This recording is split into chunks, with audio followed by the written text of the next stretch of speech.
Welcome to the Biohacking Brittany podcast. This is a space where I talk about things like plant medicine, natural detoxing, ancestral eating, all things like that.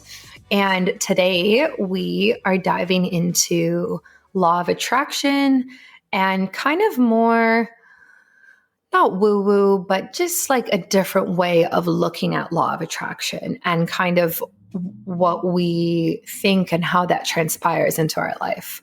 So this episode was really interesting because obviously law of attraction is such a hot topic. There is so much content about it everywhere, like TikTok and YouTube and everything like that. And one of the people who was a contributor to The Secret, which is a book and a movie, and we've all probably seen it by now, is on my show today. And we dive into that and really just where he's at with this philosophy now, which I find very, very interesting. So this episode is quite different than some of the other ones that I've done, but nonetheless, I love having conversations like this because it broadens my perspectives and really just opens my mind to viewing things differently.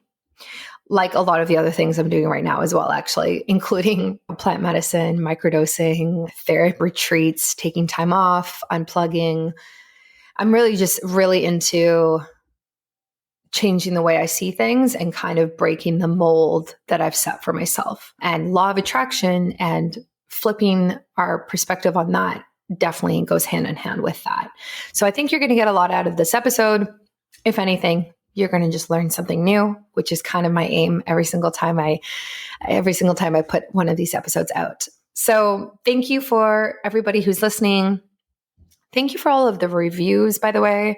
I am going to read one out quickly. This is a 5-star review from somebody in the US, and it's titled, "Thank you, Brittany," with a bunch of exclamation marks.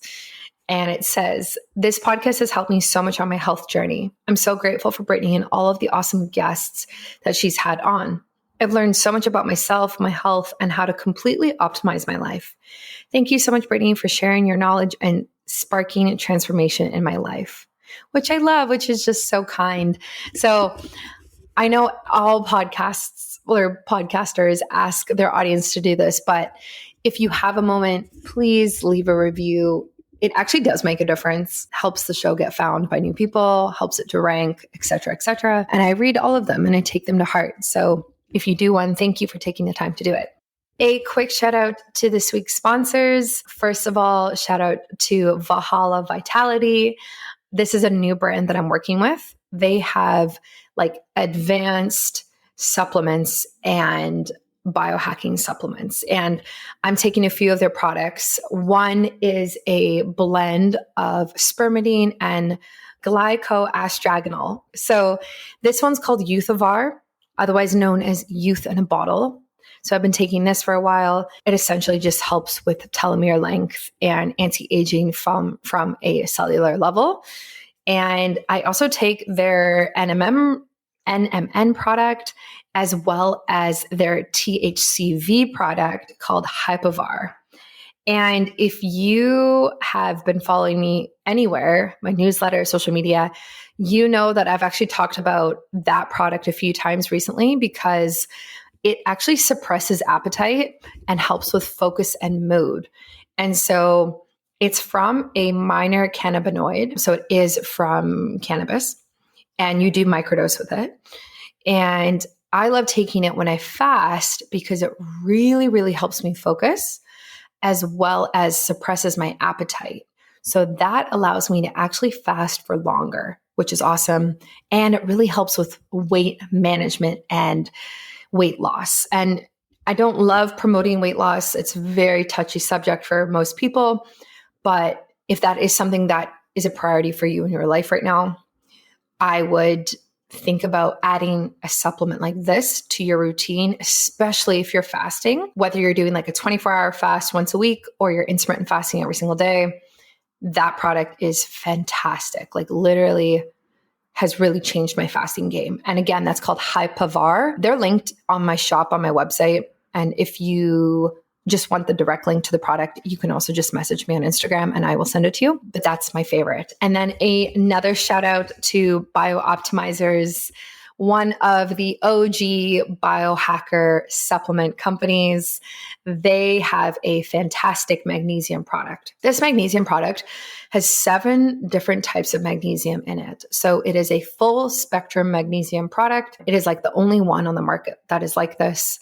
And this is what I take before I go to sleep. So as somebody who is kind of running out of steam lately and struggling to sleep because I kind of toss and turn and think about all of the things that I have to do, AKA in my business and my work. And I'm also planning a wedding. Like, there's just so much going on right now. And taking magnesium at night really, really calms me down.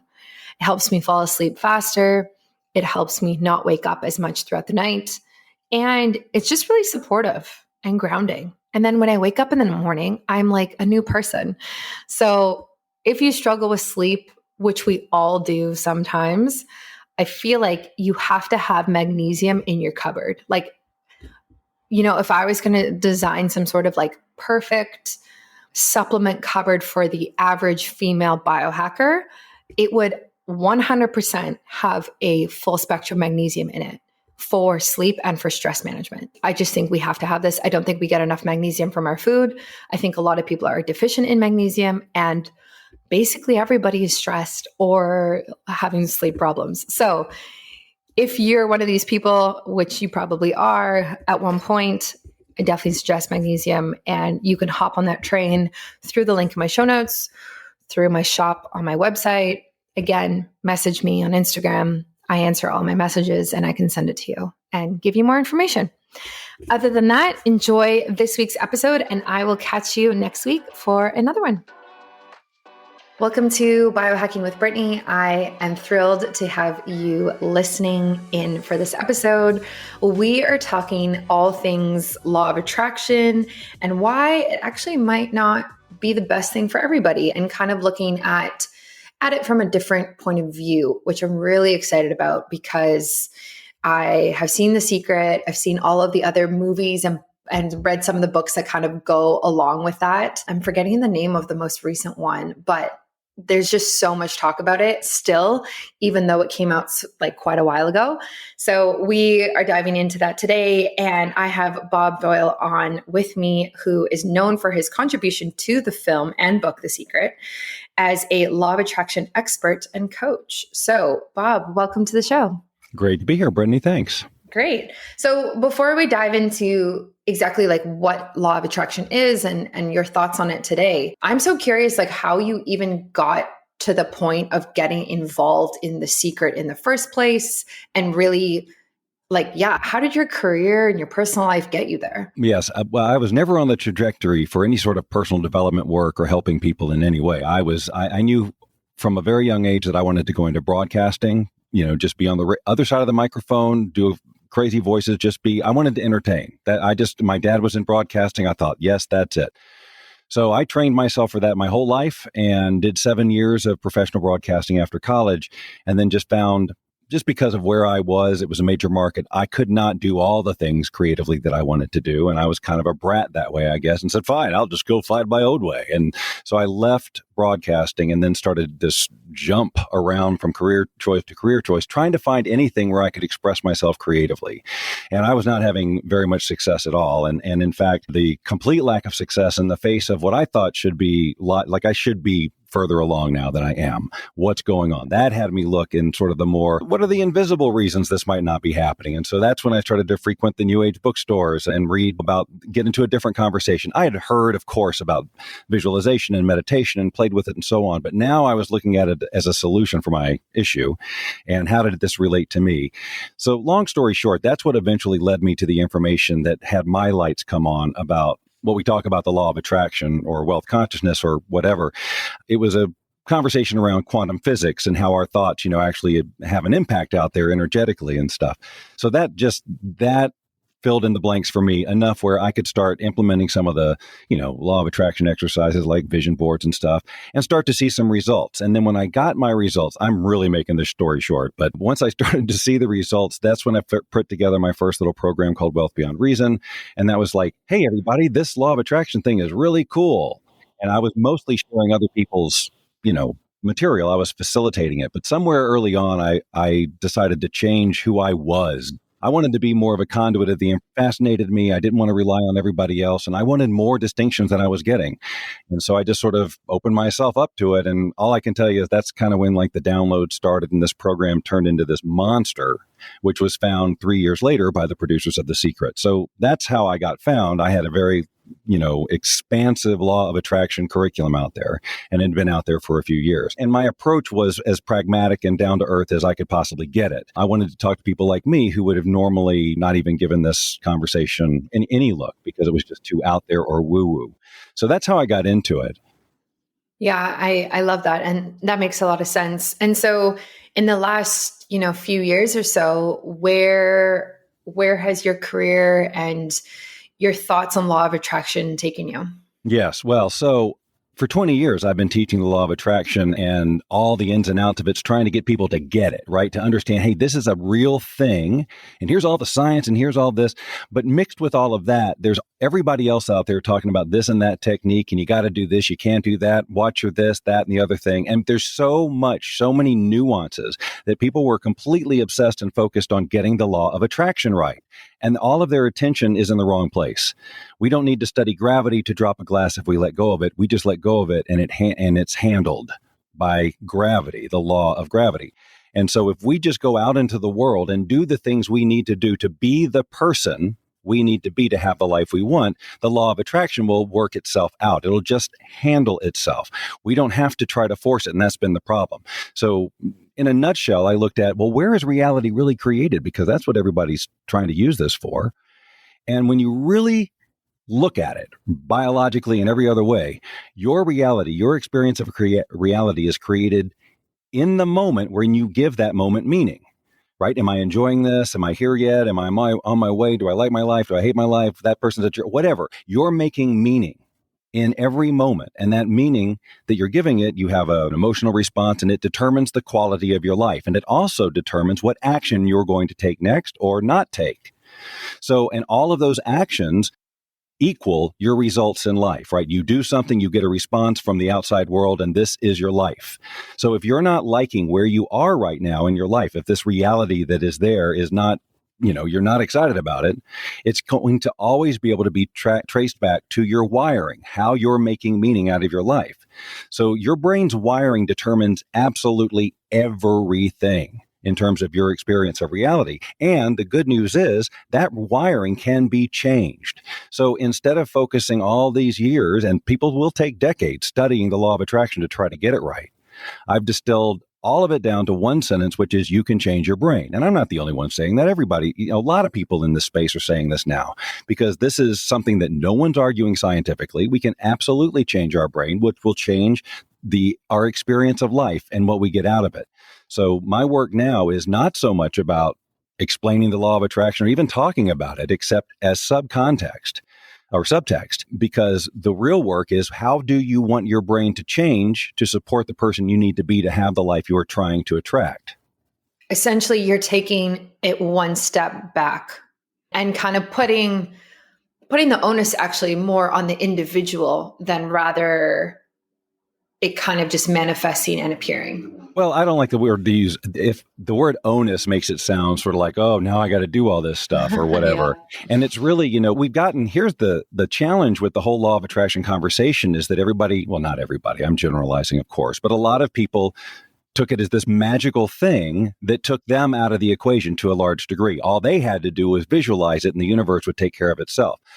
The fundamental flaw here is that they're thinking of it's themselves and then the universe. Well, guess what? We're all connected. It's all one thing. And we are a physical manifestation of the energy that is the universe. This isn't a woo-woo conversation. This is just the universe is, we all know now the universe, everything is energy and we're all connected. And so we were basically birthed into this experience, the human experience, with all of these amazing gifts, including our brain and our passions and all of those things that drive us through life and give us a reason to wake up in the morning. These are unique to us. We have this vision inside of us of the thing we want to do or who we want to be. That's the gift from the universe. But the bigger gift is we were given a brain that can literally be programmed to support whatever action we need to take to get that goal. Problem is that those first 7 years of life, we're not taught that. And we're just saying yes to everything because when we're born, our brain is wide open. It's very plastic and there's no evaluation. There's no, wait a minute, let me think about this at that age. So you take on all the imprints of your family, your society, everybody around you. So your whole foundation of truth is not even yours. How do we begin to change the brain then? I mean, obviously, no one is 7 years old listening to this. So with years and years of exposure and you're just trying to break the habits, like how do you even start to do that? So first we determine what are the behaviors that we want to change, or eliminate or whatever.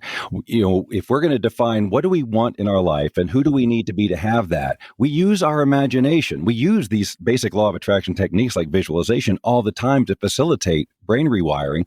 But first we get an idea of who do I need to be to have that? And what behaviors does that version of me have that I don't have right now? Or what behaviors would I have to eliminate from who I'm being right now in order to be that person, right? So we're identifying some characteristics in our behavior that is hardwired and autopilot that we know we need to, because they cannot coexist with our vision.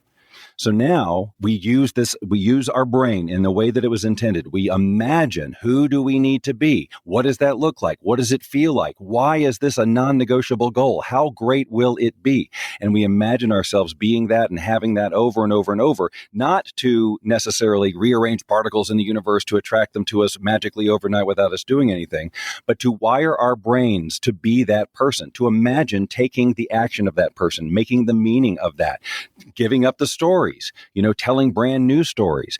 The thing about rewiring is it's the only way to permanent transformation. If your brain doesn't rewire to support this new way, it will only last a certain amount of time. To rewire your brain takes a ton of consistency because, as you suggested, we've had our whole lives that we're wiring ourselves mostly on complete autopilot and unconsciously, which means we keep reinforcing those same ideas, those same thoughts over and over, nonstop, 24/7. So to change all that requires a hell of a commitment and a lot of consistency. And it's more than most people can handle because it gets very uncomfortable when we grow, when we're trying to force ourselves to grow, now instead of just coasting through life. And that's why support is almost always necessary of some kind if you're going to successfully rewire significantly. Yeah, I definitely feel this and understand this and see this in my own life for sure. As you kind of get exposed to, let's say, new ways of doing things or better ways of doing things, it can definitely be uncomfortable because it's not what you know, right? But it's like it's getting comfortable with that is like the struggle. So that's the thing. This is no different than learning anything. When you're learning anything in life, there's that period of discomfort because you don't know it. If it's a new language, when we started our life, we learned to walk and talk and read. All those things, made tons of mistakes. I mean, countless times we fell down and made errors in all of these things. But you know what? We kept going. Why? Because it was freaking non-negotiable. If we're going to exist on this planet, we need to do these things. So we never once thought to ourselves, and luckily we didn't have the wherewithal to do this, oh my God, the universe must not want this for me because it's not happening with grace, flow, and ease. Discomfort is a sign that you are getting ready to grow. It's something to be celebrated, not avoided. If you're avoiding it, it means there's no growth. You're not going to change anything. Your life won't change. This is just logic. It's not the universe making any decision for you. It has nothing to do with deserving any of that. You need to take the action that the successful version of you takes in order to get that person's results. And if you're not wired for that type of action, you just got to understand that just because you're not wired that way now doesn't mean you can't be. But you have been programmed this way, and now to lessen the activity in those neural pathways that keep you triggered and autopilot in the other way, you need to repeatedly and consistently send it new things. And it is it's tricky at first for sure. But if you know that it's non-negotiable, if you know why you're doing it, if you know why it's going to be so worth it for you to be able to have a life that you love every single day, where you get to be the person you're authentically being, you don't have to hide it to make other people more comfortable. You get to be all that. And you take that journey, the ups and the downs and the feeling like you got to quit and all of these things, and then you get there. And no matter how long it took, it's freaking worth it. Today, I want to share with you a quick bedside routine I'm using at the moment, which relates to a question I have for you. And listen carefully to the end of this, because I may or may not have a special offer for you. If I asked you, what is the number one health problem people from all over the world are facing, would you know what that is? If you guessed sleep, you'd be right. Honestly, the majority of people are lacking energy throughout the day. But lack of energy is a symptom of a bigger problem that is very difficult to gain control over. And that problem is sleep. Sleep can affect your mood, hormones, waking, and many other factors negatively impacting you. If you're finding yourself tossing and turning all night or waking up in the morning and still not feeling refreshed, your sleep could use some work. My little routine that I'm doing right now is a glass of water with 2 safe and natural magnesium breakthrough capsules 30 minutes before hitting the pillow. These are 7 essential forms of magnesium included in this full spectrum serving help you relax, unwind, and turn off your active brain after a long, stressful day, so you can finally rest peacefully and wake up feeling refreshed, vibrant, and ready to go. Magnesium Breakthrough has become a household name over the last few years because of its reputation. Just recently, the company released their 4th upgraded formulation that works even better than before. So this is a simple, cost-effective solution I invite you to try if you haven't already. And for a limited time, BioOptimizers, the makers of this, are offering additional bonus gifts for the first 1,000 people who hop on this offer. They're including free bottles of their full line of digestive health products. These are the exact digestive health products that I use. So this includes the Mass Enzymes product, which is digestive enzymes, and the P3OM product, which is their patented probiotic, and their HCl product, which helps with heartburn and acid reflux. This means that you're getting free products to support your digestive system, which gives you more energy because now your body isn't focused as much on digesting your food, and it helps you absorb your nutrients even better from your food that you're eating. If you want to try this, you can do so by going to the website, www.magbreakthrough.com/biohackingbrittany, and enter my discount code biohackingbrittany at checkout. I will link to this in the show notes as well as on my website and Instagram. If you want to try this, I suggest it right away. If you're having any type of sleep trouble, whether that's tossing and turning all night, whether that's falling asleep, or you just need more support in your life right now in this area. Again, that's www.magbreakthrough.com/biohackingbrittany and use my discount code biohackingbrittany at checkout. Yeah, I really, really love how you said that. It's very inspirational. And yeah, I just relate to it in so many different areas of my life. So can we create an example for people listening? Because I understand these concepts, but someone listening might not necessarily know what this actually looks like in real life. So Do you have something that you see that comes up often in your practice for, young adults type of idea? Well, let me just walk you through the process of how I help people. Okay. Because I think that'll, if somebody wants to take, because anybody can do these things that I'm talking about. It's not like you have to take a course or get a coach to do these things. It's will you continue to do them? That is the important thing. So, like I said, the first thing you want to do is identify any autopilot wiring that you may not be aware of that is having you make these decisions or take these actions that are keeping you where you are. So everybody I work with takes a quiz that I give them. It's a free quiz. It takes them a minute. It's just multiple choice, click, click, click. And it defines their transformation personality type, which when you know what that is, you know a handful of traits about that person that they might exhibit that will keep them stuck or feeling like they're not going to ever get there or whatever their story is, right? So then we show them that and then say, okay, this is the behavior to look out for. And I put everybody on a daily practice of visualization at the beginning of the day and at the end of the day at least. Because now that you know that this is the type of behavior you want to exhibit, now you get to create, well, how would I like to be instead? In those situations where I am triggered in this way and I go down this emotional spiral and it takes me out of the game for 5 days or whatever it is, how would I like to be? Can I imagine myself being a different way in the situation where I get triggered? So it might be hard at first and it might feel silly and it's going to feel like you're lying to yourself and you're going to say, I could never do that. I could never be that. That's all totally normal. Welcome it, laugh at it, observe it. Of course, it's going to be that way. It doesn't mean it's not supposed. But you keep doing it. And the more you do it, the more you expand your energetic and imaginative comfort zone, the more comfortable it will be for you to think of yourself taking these actions. And you'll realize, well, it's just a decision. There's nothing that stops me from being able to take that action except my own fear, because I don't know what's going to happen on the other side. So you take the action and then you find out. And it either works exactly how you want it and how you visualized it, or you get some feedback that you weren't expecting, you weren't necessarily ready for. And then you say, okay, I'm going to bring that back into my visualization tonight. How would I have liked to have been then? I wasn't ready for that one. Or you get triggered and you go, oh, I've rehearsed this a dozen different ways. I'm going to try this response and see what happens. Because the moment you take it out of your mind, off your vision board and out of your visualization and all that, and put it into the world with a different response, well, guess what? The world has no choice but to respond differently. It can't just ignore that you did something differently. It's going to respond differently. And then the wave of change begins, as long as you stay consistent with this newer behavior and you take whatever lessons you need out of every interaction when you try this new way and say, okay, that didn't go. I'll try this. Just like anybody who invents anything, this is how everything works. It's iterations. It's testing and getting a response and going adjustment.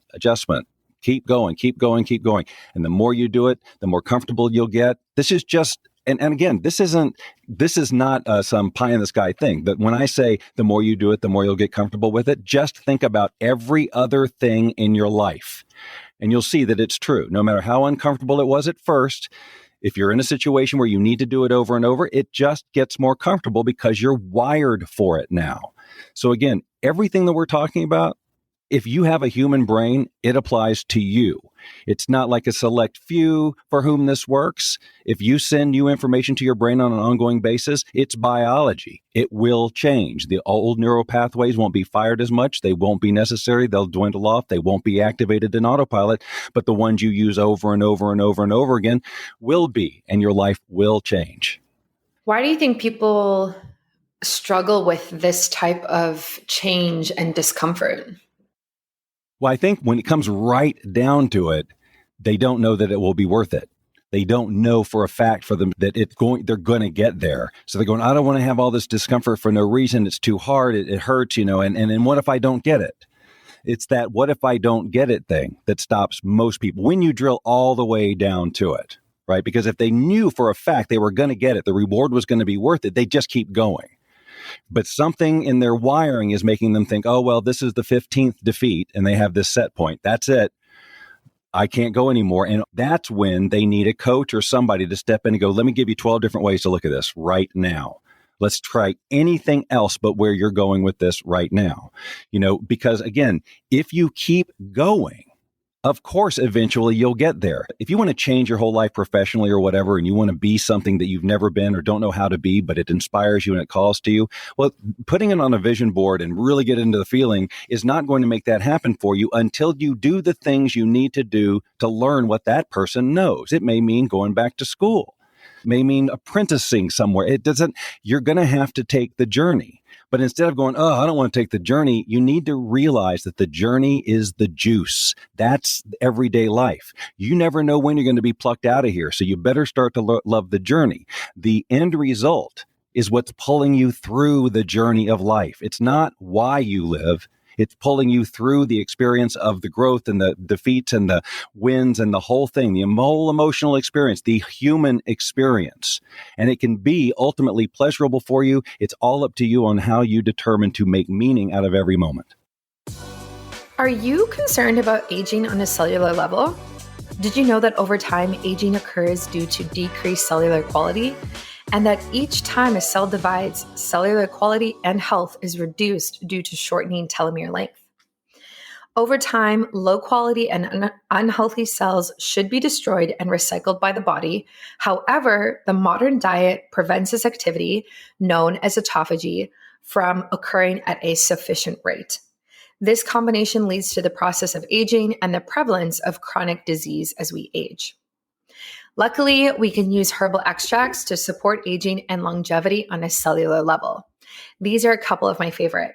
So I love using spermidine, which has been studied for years due to its amazing effects on increasing lifespan. Research has concluded that the life-extending effects of spermidine come from its ability to increase autophagy, which is the natural process of recycling damaged and unhealthy cells in the body. This also includes glycoastragenol, which is an exciting new herbal extract that lengthens telomeres. It literally reverses the effects of cellular division to protect against further damage and cellular aging. Euthyvar by Valhalla Vitality provides these two powerful herbal compounds, spermidine and glycoastragenol, to combat and reverse the aging process. Euthyvar was formulated with synergy in mind. The synergistic effect of increasing telomere length and autophagy simultaneously has previously been untapped. Valhalla Vitality also has a powerful NMN supplement called Niovar, as well as a fantastic nootropic called Hypovar, which is made from THCV. This is a minor cannabinoid that helps with mood, energy, focus, mental clarity, and reduces appetite. And this is actually the supplement I take every single time I fast, because it helps me focus and helps with weight management by reducing my appetite when I'm fasting. You can find all of these products on my website and also linked in the show notes. And make sure to use my discount code BiohackingBrittany in all capitals for a discount at checkout. Yeah, I think that makes a lot of sense. It's like the thing that you want or are chasing after is not necessarily guaranteed, or I guess it isn't guaranteed. And so that's why like the discomfort and the change and the actions that you actually have to do are so difficult, is because like you're taking a risk essentially. It's a risk that maybe you won't get that one particular thing, but you'll get something else. That's the other thing about these goals, is they evolve. When you get like halfway there and you realize, wow, I'm really making stuff change. Maybe this isn't even a big enough goal. Maybe it'll branch off this way or the other. So again, you never get attached. This is a big word in the law of attraction conversation. Don't get attached. How can I want it and not be attached? Okay, it's that attachment is resistance to any other possibilities, an infinite number of other possibilities that could be even better for you. When you have your desire originally, it is because you believe it's going to make you feel a certain way. We're driven completely by how our emotions, our experience of life. So we think that this goal is going to get us there, and it may or may not. I've so many times thought that this was going to bring me this feeling, and it doesn't. But if you continue the journey and don't get attached to the thing, then you'll allow yourself to branch off in the areas where you will get the most joy. It's a trusting a process. It's being in the moment. It's being clear on, why am I taking this journey? Yeah, that's really difficult, because instead of solely focusing on this goal and you're successful when you hit this goal, you're saying, you might not hit the goal, but the risk you took in the beginning and the actions you took were worth it anyway to rewire your brain, and you might turn this way and that's going to be even better. And so at that, like the way of like even understanding that just feels like so risky. And I definitely understand that. Yeah. And it's a lot for people. Like all the different examples that come to mind of like people quitting their jobs or leaving a relationship, or I guess what I'm saying is like, what do you typically see people use this framework for? Well, I did both those things in my life. I left a job and I left a marriage, and all of those things were torturous to me. And there was so much fear, but ultimately what moved me out of those situations was a vision of something that was better. You can't just sit there and say, oh my God, this sucks, or I don't have this, or whatever. You need to be able to imagine your life in a better place, as a happier person, more fulfilled and empowered in the right relationships with the right job. You need to be able to see that for yourself to move you towards any action. Otherwise, we get so fixated on what's wrong. And that's, again, huge in the law of attraction conversation. You don't focus on on the problem.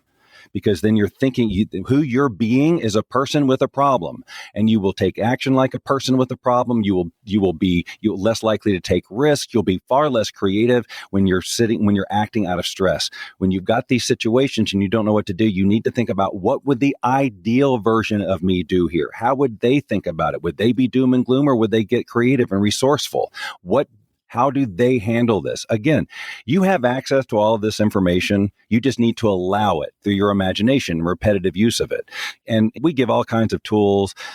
I'm huge into breath work and other things that can bypass some of the chemical responses that make an intentional override of an autopilot response so challenging, because it definitely can be challenging. You can understand, okay, I react like this in this situation, and then notice it when it does. But if your body is overcome with all the hormones that come with the angst with that, it's harder to take this other action unless you've really rehearsed it a lot and you have a support system to do that, because there is a lot of fear of the unknown. But the thing is that you've mentioned risk a few times. I mean, there's nothing riskier than not taking any chances. I mean, if you never do, because the worst thing you can do is get feedback. Now, other people will say, no, the word, I failed. I tried it and failed. No, you got feedback, and you're choosing to say that means I can't do this, or that I'm bad somehow, or whatever. All of that is learned. We learned all of that interpretation of how to interpret feedback, and not everybody does. There's no universal truth. Like if I was working on an invention and I did it my 100th time and I said, that's it, it's obvious, I'm never going to get this. Well, that's my wiring. And to me, it's true. To me, I can justify it and have evidence, and this is why it's not going to work. And the guy next to me without that wiring goes into 5,000 iterations and gets it done. Same mistakes, same problems, and way more of them, but makes a different interpretation out of the feedback. Yeah, I love that. Like feedback over failure. Yes. Fear of failure is massive, and it's crippling. It really is crippling. Yes, because people think failure is the end. That's it. If you fail, that's it. No, it's the freaking beginning if you just choose for it. And you may, again, 10,000 failures on the light bulb or whatever it is. I can't even imagine how many the iPhone took. I mean, come on. It takes a while. Is it worth it to you? Is it non-negotiable? If the reason people quit like that is it wasn't non-negotiable. It would have been really cool. It would have made my life so much better. But that's not the same as non-negotiable. If it was a matter of life and death of a loved one or whatever, right? You kick in, you do what you got to do. So when it becomes that for you, you'll do it. Yeah, it's actually, that brings up an interesting point of when we get into those serious circumstances or emergencies, and then we go into fight or flight, we are very capable of doing way more than we think we can. But it's interesting that we just need such drastic situations in order for that to happen. Again, it's years, a lifetime of wiring. It's a network of it's mind-boggling to think about what's going on in there and the connections that are made. I mean, the color blue, just seeing the color blue for some person could trigger trauma. It could trigger joy. It could trigger excitement. It can trigger all these memories of, they could start smelling things. Oh, my grandmother's, you know what I mean? It's like so crazy. And that's their reality that is unique to them. Now, we all share some common truths here and there, and that's how we are able to have a society. But we can also see lots of evidence about how when we are wired differently and people see completely different versions of the truth, how that can show up in the world, because everybody knows they're right. Doesn't think they're right. They know they're right. And they have all the evidence they need to prove they're right. And yet somehow the other people do too. And it's because none of it's true. It's all freaking interpretation. And what are you going to do with it? Yeah, I think that's an excellent point.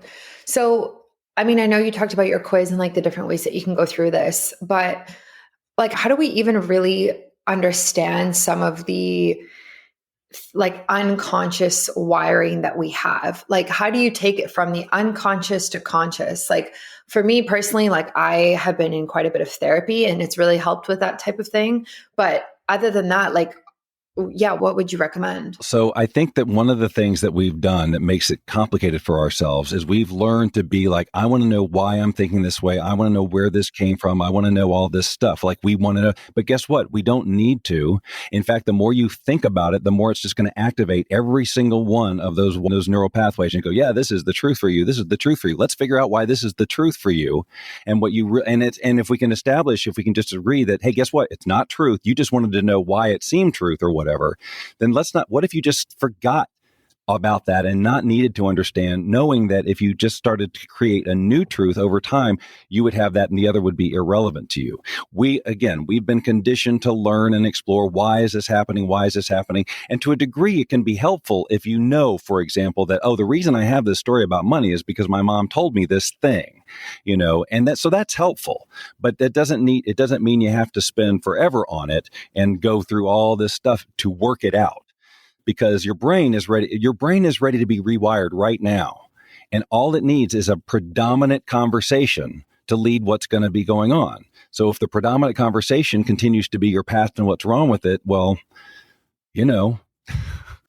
I mean, there's a time and place for understanding how you got to where you are, but then at the same time, you do need to accept it and move forward and not dwell on the past. Obviously, easier said than done for a lot of people who've had really difficult situations that they've been through. But I do agree with you that like we can grow from things. And actually, this is like just kind of a sidebar, but a few weeks ago, I went camping with this new person that I met, and there's a bunch of people there. And I sit down at the campfire on the Friday night, and this girl is talking about how she doesn't believe in like a growth mindset. And she thinks that some people are just negative thinkers, and she's a negative thinker and she's always going to be like that. She always has been like that. And I just looked at her and I was like, we are so opposite. I was like, I believe that I could be better at every single aspect of my life. Everything I do, I believe I can be better. And I work towards that. And she's just like, nope, like I'm negative and I'm fine with that. And I was like, okay. It's great. I mean, and that's the thing and of course it will always be true for her, and her ego will always get to be right. That's another reason why we argue for limitations, because we got so much evidence that we get to be right about it. Right. And so it's against those stories, and to just dig your heels in the sand and say, I'm just negative and I'm fine with it. But the whole word negative it just basically tells you, I mean, it's just like, by definition, it doesn't feel good. And we're here to enjoy the experience of life. So, there's some pain there, there's a thing there, whatever. But until they're ready. Exactly. Yeah. What am I going to say? Oh, no, you're wrong. Like, let's argue this out. Right. Absolutely. Because it's 100% true for her. Yes. Unwaveringly true until she decides otherwise. Exactly. So on that note, like, self-talk, how, obviously that plays a big part into this. It's the biggest, I think, because, I mean, we're talking to ourselves more than anybody else is, right? All day long with ourselves, whether we're thinking conscious words or not. Our subconscious is running programs, like I said, 24/7 while we sleep, the whole thing. So we're talking to ourselves, and we say things to ourselves unconsciously. Like, you'll hear people say out loud, like, oh, they do something, I'm such an idiot or whatever. And if you call them out on, they go, oh, well, I didn't mean, I'm just saying. But any throwaway comments like that, even just throwaway, or it was just joking, it shows it's in there. It's in there somewhere, or it wouldn't even occur to you to say something like that. So we have to be so aware of our self-talk and be willing to change it, which again is one of the most uncomfortable things. Like, what's the opposite of I'm an idiot? I'm a genius. I'm a freaking genius. Everything. And of course, that's going to feel so wrong and weird. But again, you just make a game of it. You just say it anytime you can. I mean, affirmations and things like that, they absolutely do work. And I'm a proponent of them, but they also bring up the negative almost right away. You say something and then your ego and all your wiring says, what are you talking about? No, you don't. So it can be slow going with affirmations unless you're, doing other things to optimize your affirmation session, whether it's using a release technique to deal with the stuff that's coming up as you go along, or like I said, I love breath work. So it gets you in this really wonderful, quiet space where it's perfect to bring in new suggestions and things like that. So there's definitely ways to make your self-talk, your intentional self-talk, make changes a lot faster than just your typical, affirmation practice or whatever. Yeah, I love that, because I think your self-talk is so important, but it's also, how do you talk about yourself out loud to other people? And I see this, like I do this for sure, like in different ways. And my mom does this as well. Like she'll, you'll compliment her and then she'll say something about how, oh, this old dress or like whatever, right? Kind of like a deflection and can't like accept it, or like, oh, you look beautiful today, something like that. And she'll be like, oh, I got another 5 pounds to lose and then I'll look great or something, and it's so interesting because that is not something that I actually hear a lot of people talk about. Like a lot of people talk about self-talk, but like, how are we actually reflecting on ourselves out loud to other people? Because that shows exactly how we think about ourselves. Oh yeah. It's deep. That stuff is deep, and it gets all kinds of like deserving. It shows what they believe they are capable of deserving, how they're worth or any of it. So, I mean, they can blow it off all they want, but it's hugely telling. Yeah. And it's uncomfortable, right? If someone says the thing that triggers it, like, for my mom, for that example, like, hey, you look beautiful today. For her to say, oh my gosh, thank you so much. I feel great. Or I know I do, or whatever. Like she's going to feel so uncomfortable doing that. And I don't know. I couldn't even imagine her doing that. But I guess that's what we need to start doing in order to rewire the brain, like you originally said. Okay, great. Thank you so much for all of this information. I think my listeners would definitely get a lot from this, and I really appreciate you taking the time to come on. If people want to do your quiz or connect with you, where can they go and how can they find you? Yeah, the quiz is a great way to start. They learn all about the program that I use to help people with it and when they finish the quiz, but they'll also learn what their personality type is, and then action they can, in those moments when they're triggered, to start that rewiring process. And they can take that quiz at tptquiz.com, transformation personality type quiz.com. Amazing. I will definitely link that in the show notes for everybody. And thank you again for coming on. Totally my pleasure, Brittany. Thanks. Thanks for listening to another episode of Biohacking with Brittany. If you're interested in finding the show notes or the sponsors for this episode, you can do so on my website, which is biohackingbrittany.com. Remember to follow me on Instagram, where I'm most active. My handle is @biohackingbrittany. And if you're interested in working together and you want to email me directly, you can do that. My email is info@biohackingbrittany.com. And I look forward to hearing from you and having you tune in next week.